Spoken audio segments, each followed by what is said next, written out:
What kind of relationship did you two have? We were just very, very close spiritually ourselves. How did he reach out to you in the first place?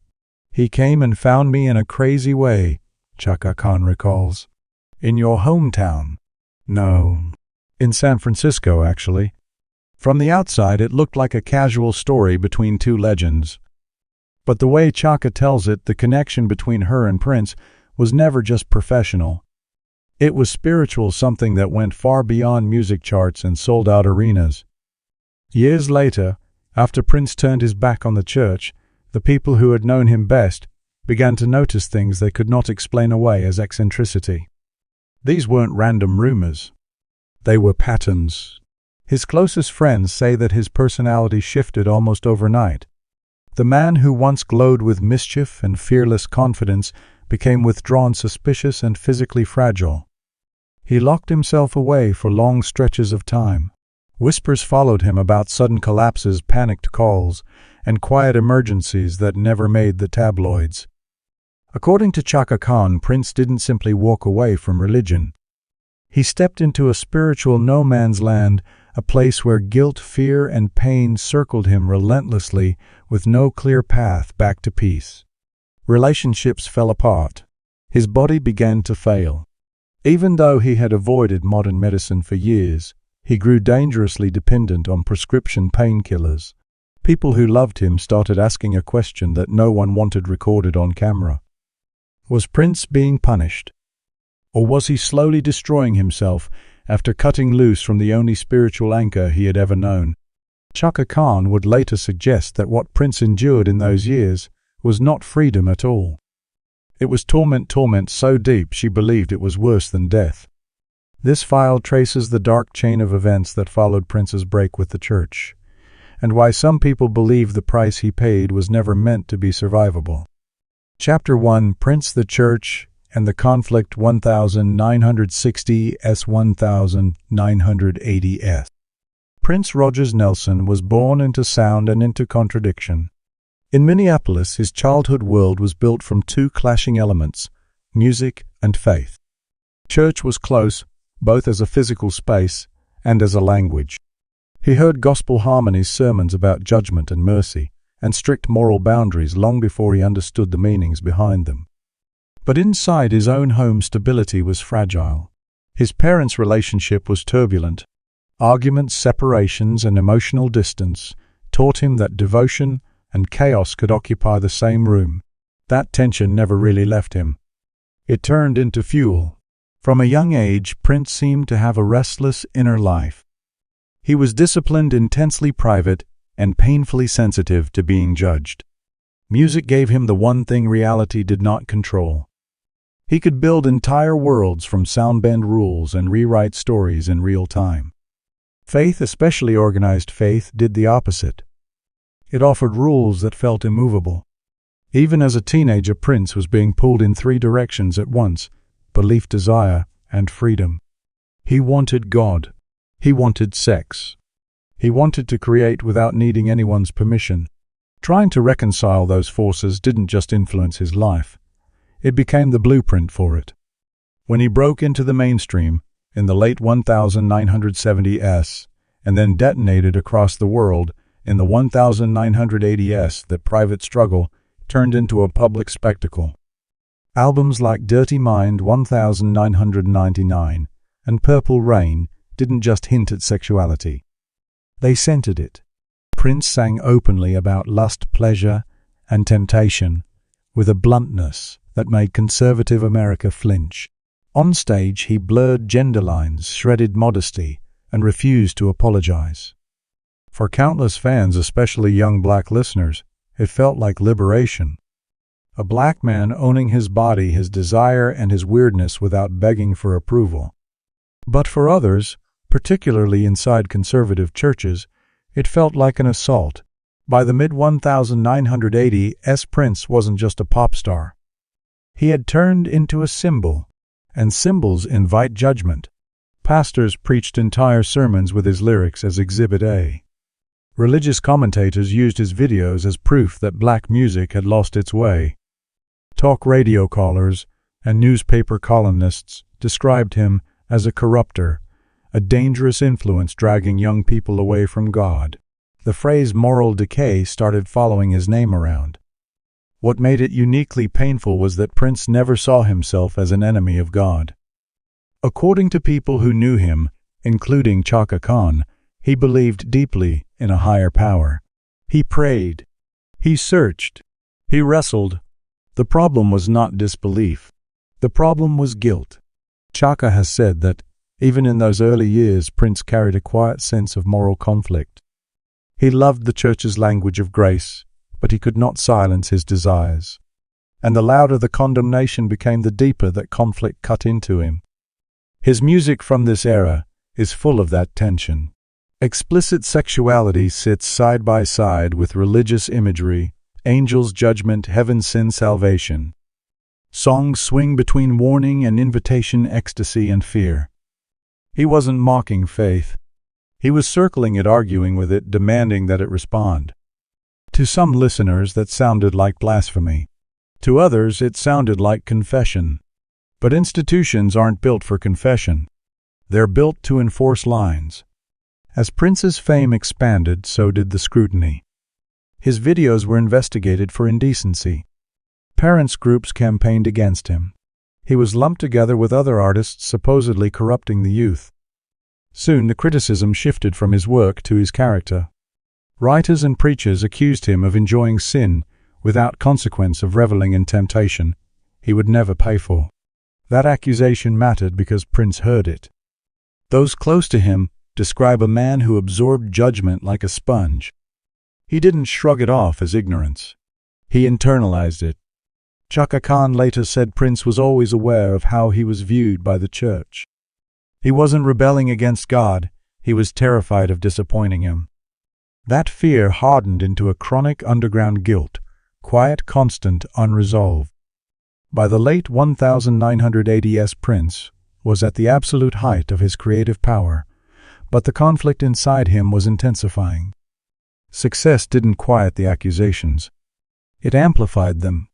The more visible he became, the more he was held up as an example of excess, of temptation, of what not to become. For a black artist raised in and around church culture, that kind of spiritual judgment carried extra weight. The church wasn't just an institution. It was community, family, identity. And Prince felt himself drifting away from it. His estrangement did not look like teenage rebellion. It looked like exhaustion. Interviews from that time show a man more guarded, sidestepping questions about religion, refusing to be trapped in the role of either saint or villain. His answers grew shorter, more elusive, as if he were protecting something fragile inside himself. But the pressure never let up. By the end of the decade, Prince stood between two demanding forces. The church wanted repentance. The music industry wanted provocation. He tried to satisfy neither, and ended up satisfying no one, including himself. This is where the conflict stopped being an abstract theme and started becoming dangerous. Chaka Khan would later describe this period with terrifying clarity. Prince, she said, wasn't rejecting God. He was wrestling with guilt, the belief that his desires made him unworthy, that his creativity itself might be sinful, that he could only be one of two things, holy or damned. That fight did not close with the 1980s. It escalated. The conditions were set for a break that would change everything. Prince wasn't done with God, but guilt left unresolved always comes back, demanding payment. Turning against the church. Prince never held a press conference to declare war on the church. There was no open letter, no dramatic sermon. His break came in fragments, missed meetings, quiet refusals, doors that stopped opening. By the early 1990s, people who knew him well began to notice the pattern. His relationship with organized religion wasn't strained anymore. It was hostile. The guilt that had once driven him toward the altar was now driving him away from it. Friends and collaborators from that era say Prince started speaking openly in private about how religious authority had shaped his shame. He questioned why desire was automatically labeled sin, why his art was treated like a moral problem, why faith seemed to ask for submission instead of understanding. To him, Church no longer felt like shelter. It felt like surveillance. He believed that religious systems, especially those surrounding black communities, relied on fear of hell, fear of being cast out, fear of losing family and community if you stepped out of line. And he saw that fear following him everywhere, in interviews, in reviews, in fan conversations, where strangers felt entitled to evaluate his soul. For the first time, he refused to participate. He began openly rejecting any form of moral oversight. He wouldn't sanitize lyrics or imagery to appease religious critics. He bristled when interviewers tried to pin his songs to neat spiritual narratives. In private, he reportedly called the church an institution that confused control with holiness. That choice didn't bring him peace. It made him a target. Religious fans who once defended him as complicated but still faithful started to pull away. Some labeled him arrogant. Others insisted he had turned his back on God completely. The same communities that once claimed him now used him as a cautionary tale. The tone shifted from concern to condemnation. Prince noticed every inch of that change. Friendships cooled. People he'd known for years approached him with a new stiffness, as if waiting for him to repent. Invitations dropped off. Calls went unanswered on both sides. Inside his own mind, something hardened. Those around him say he began keeping mental lists, who could be trusted, who could not. It wasn't delusion. It was disappointment. He felt watched, not loved. Professionally, his need for control spread across everything. Collaborations stalled or dissolved without explanation. Studio sessions grew more closed off. People who once wandered in and out of Paisley Park found themselves shut out. Where he used to feed off creative exchange, he now preferred total command. Friends described him as withdrawn and guarded yet restless. He wasn't trying to balance faith and desire anymore. He was trying to outrun the shame that faith had embedded into him. But running from something and resolving it are not the same. As he stepped away from the church, the freedom he imagined never arrived. Instead, he found himself alone with unanswered questions about morality, forgiveness, and whether he had crossed some invisible boundary he could never return from. The church had at least offered a framework, however painful. Without it, there were no rules, but there was also no absolution. Those close to him say he began seeing judgment even when none was spoken. He analyzed motives. He reread conversations. He braced for criticism that sometimes never came. Defensiveness became a reflex. People he once confided in were held at arm's length. In trying to escape the cage of religious judgment, Prince had built another cage, this one made of mistrust. At the same time, personal strain intensified. Romantic relationships became more volatile. Commitment felt like a trap.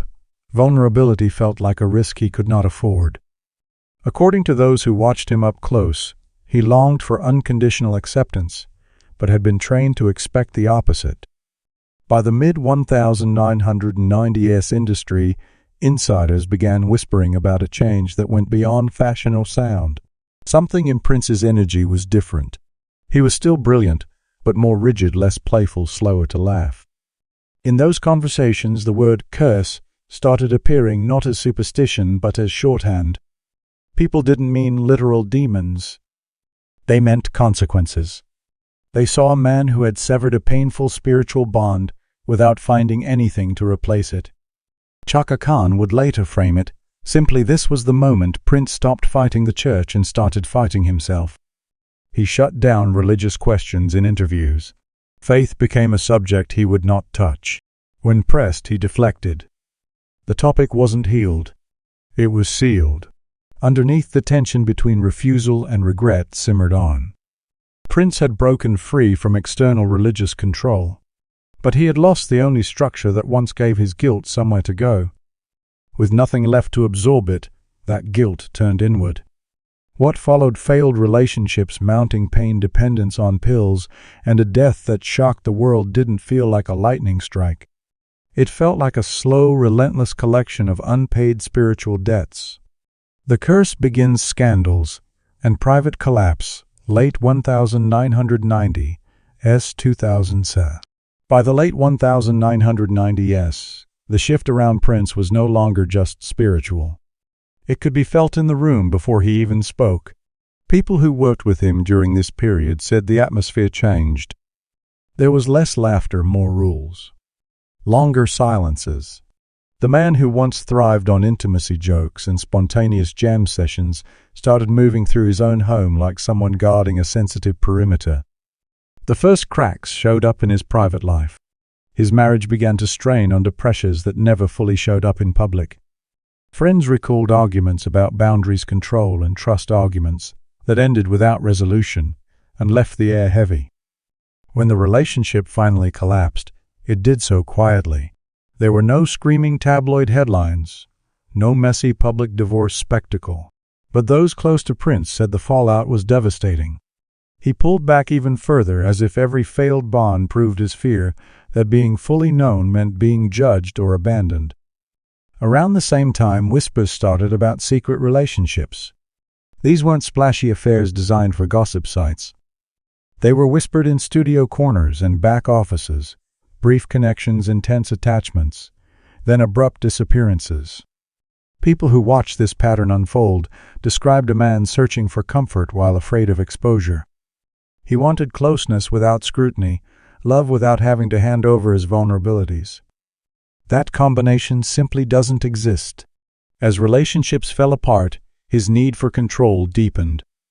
According to several insiders, Prince tightened everything: access to him, access to Paisley Park, even the language people were allowed to use around him. Guests described the compound as highly controlled spontaneity, gone doors kept, closed cameras, restricted conversations watched. Some collaborators stopped coming by. Others were quietly phased out. It didn't look like a power trip. It looked like fear disguised as order. Then came the event that shattered any fragile balance that remained. In October 1996, Prince and his wife lost their newborn son to a rare genetic condition. Publicly, the world barely heard about it. Privately, it was a detonation. Friends said that the grief altered him in a way nothing else had. He didn't process it out loud. He imploded. According to people who spoke with him, Prince began circling one idea over and over: payment. He wondered if this loss was punishment.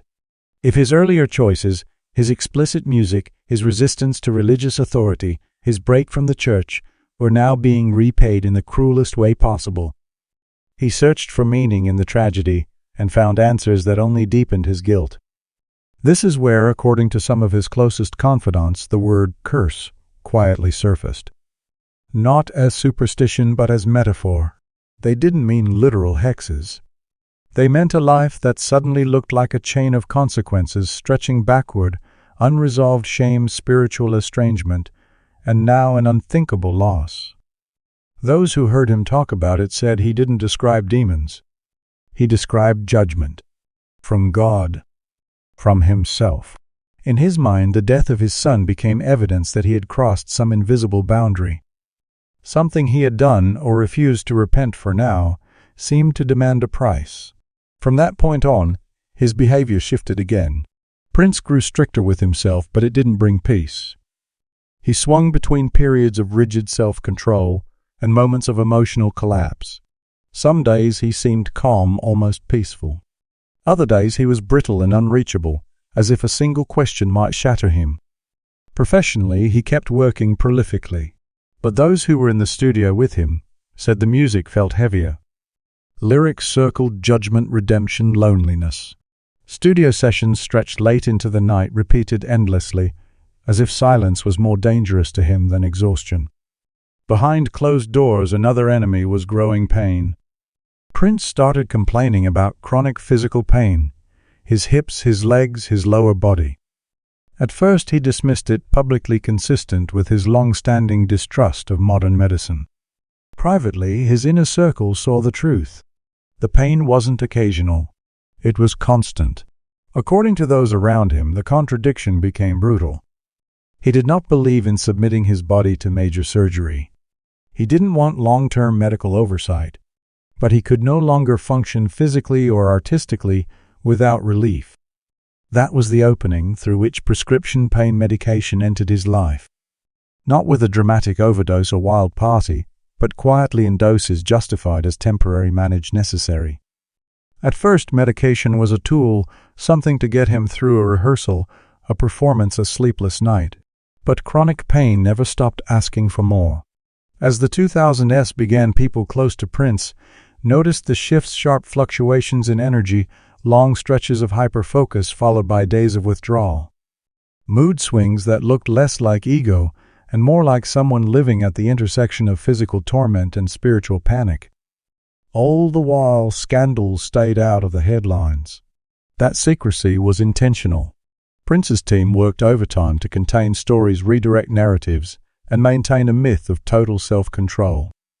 The industry helped protect that image. According to Chaka Khan, during this period, Prince started talking less like a man planning his future and more like a man serving a sentence. He spoke about enduring rather than living, surviving rather than thriving. The curse, if people called it, that wasn't a lightning bolt. It was a slow-motion collapse, grief, shame, isolation, and pain, all feeding on each other behind locked doors. He didn't believe he was haunted. He believed he was accountable for his art, for defying religious expectations, for walking away from the church, for not going back. That belief reshaped every choice he made next. Pain, Faith, and Medication, 2016. By the early 2000s, Prince's main opponent was no longer controversy. It was his own body. People who worked with him during these years remember the details clearly. The way he moved more slowly, carefully, testing how much weight his hips could carry. The way he sat down between songs when no cameras were around. Rehearsals that used to run for hours now, broken into smaller segments. Under the spotlight, he pushed through, still the consummate performer. When the lights went down, the pain was obvious. Prince's chronic pain, especially in his hips and lower body, became a constant factor in his life. Those close to him have described it as relentless. Sharp when he moved, dull but persistent when he rested, always there. Yet even as the pain worsened, his distrust of modern medicine remained. According to people familiar with his beliefs, Prince saw surgery as a last resort, almost a violation of the body he believed God had given him. He associated invasive treatment with defeat, dependency on drugs, or doctors felt to him like spiritual failure. Faith and discipline, he believed, should be enough. Pain did not agree. Touring schedules and the physical demands of performance forced a choice he had spent years avoiding. He could not go on stage in that condition without help. He didn't want surgery. He didn't want to become a patient. But he also couldn't bear the pain raw. Prescription painkillers became the compromise. At first they were introduced carefully. Limited doses, managed through intermediaries. He framed them as a tool, something he could set aside once his body adjusted or when the schedule eased up. But chronic pain rarely lets go. By the late 2000s, witnesses say his mobility had significantly declined. Climbing stairs became difficult. Standing still for long periods was a challenge. Even walking required small, deliberate adjustments. Still, he tried to avoid full surgical intervention for as long as possible. His fear of surrendering control over his body was that deep. As the physical strain increased, so did the medication. Those around him noticed changes in energy and focus. Some days he seemed electrified, working, recording, rehearsing endlessly. Other days he was remote, hovering at the edge of conversations. Dependency crept in, not wild, obvious addiction, but a slow tightening of the same compromise he had sworn would be temporary. In 2010, reports surfaced that Prince had finally undergone hip surgery. It was a public sign of what those close to him already knew. The pain had become impossible to hide, impossible to push through. Even then, the surgery didn't resolve everything. Recovery was limited, and he returned to performing faster than most doctors would have recommended. The underlying dynamic did not change. He still distrusted long-term medical oversight. He still leaned on medication. As the years went on, Paisley Park transformed fully into a sealed environment. It became both sanctuary and cage a place where he could control everything and a place no one could easily get in to help him. Access narrowed. Calls were filtered. Visitors were screened. People who tried to raise concerns about his health found themselves gently pushed to the edges. To Prince, concern often sounded like criticism, and criticism sounded like judgment.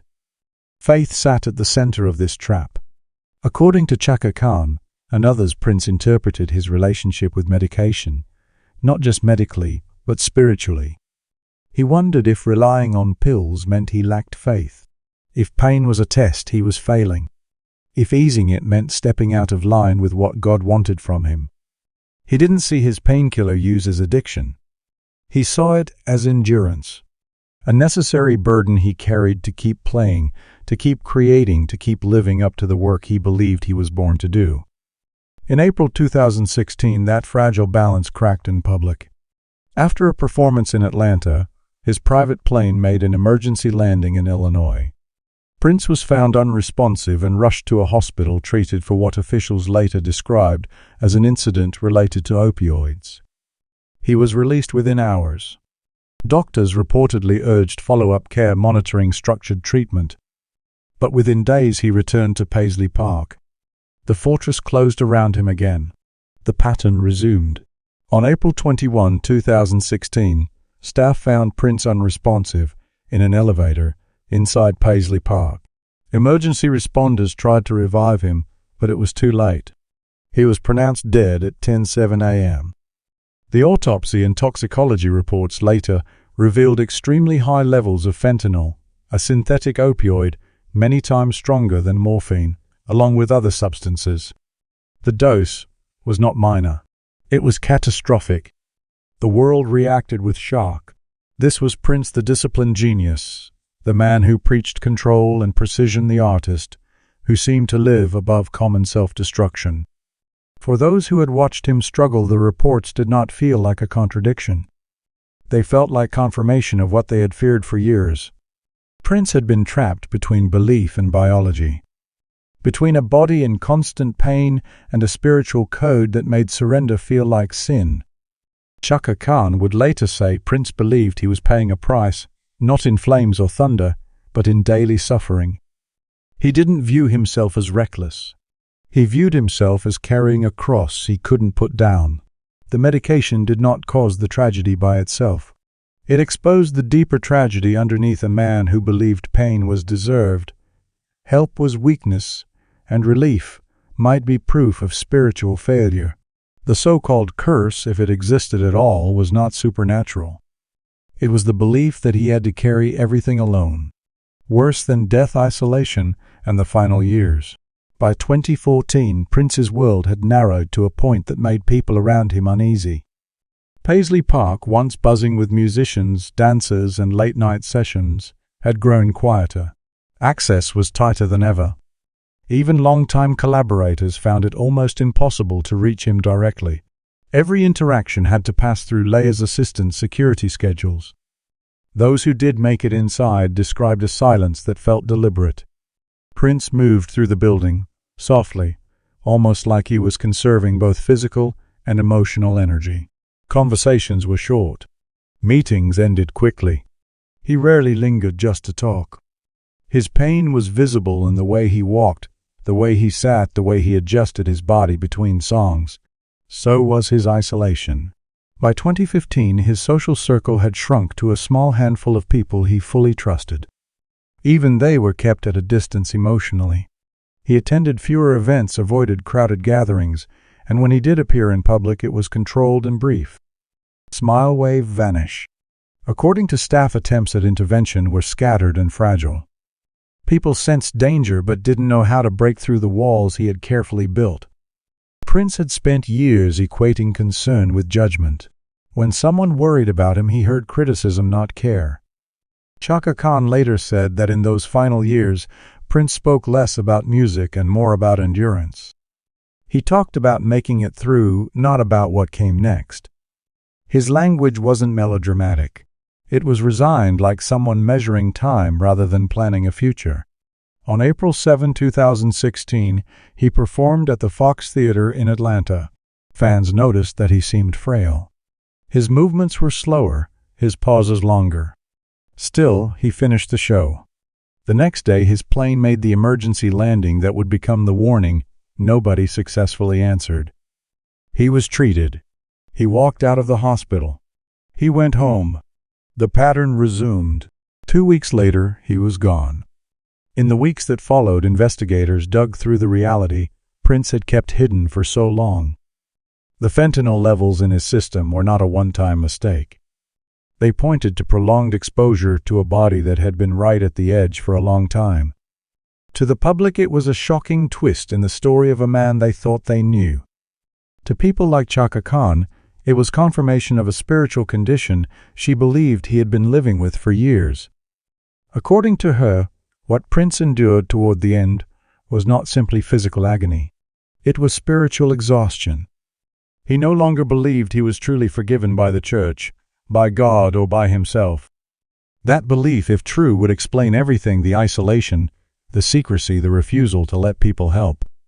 When Chaka said it was worse than death, she wasn't talking about his final moments. She was talking about the years before, years spent living without grace, without a sense that mercy still applied to him. Prince woke up each day convinced he was still paying for something he could never fully identify or erase. Talent became duty. Discipline turned into self-punishment. Pain became proof that he deserved what he was going through. He wasn't waiting to die. He was trying to endure. This is the point where the idea of a curse becomes sharp. Not as witchcraft or superstition, but as a psychological and spiritual reality. The curse was guilt without absolution, faith without comfort, fame without refuge. Prince had walked away from the institution of the church, but never found a new spiritual framework that allowed him to forgive himself. That left a vacuum where shame grew unchecked. By the end, he trusted almost no one. He carried his injuries, physical and emotional, inside a fortress designed to protect him from scrutiny. The same walls that blocked judgment also blocked rescue.